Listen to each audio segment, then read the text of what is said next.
Napenda kutoa taarifa kwa umma juu ya tukio la shambulio la kudhuru mwili alilolipata katibu mwenezi BAWACHA ambaye amefahamika kwa jina la Sigrada Wilherd Mligo. Huyu ana miaka 34, ni Mbena na ni mkazi wa Mji Mwema katika mkoa wa Njombe.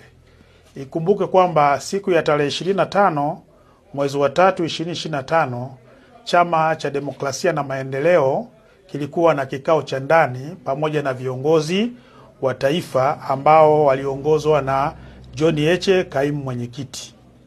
Katika kikao hicho mambo mbalimbali yalijadiliwa, likiwemo liliokuwa linamhusu Sigrada Wilherd Mligo ambaye ni katibu mwenezi wa BAWACHA taifa, juu ya kufanya mikutano bila kufuata utaratibu wa chama hicho.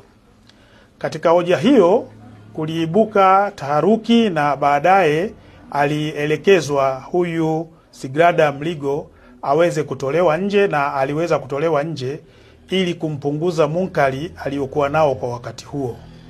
Lakini baada ya kuwa ametulia, yalitoka maelekezo ndani kwamba aweze kurejea na kikao hicho ili kiweze kumalizika.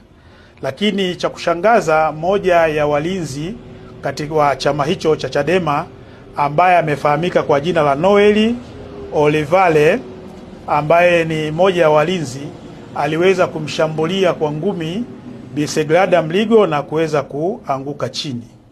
Lakini wakati tukio hili linatokea, pembeni kulikuwa na baadhi ya askari polisi ambao walichukua hatua ya kutaka kumkamata huyo mtu, lakini baadaye aliponyoka na kuweza kutokomea, lakini tulifuatilia jina lake na kuweza kulipata.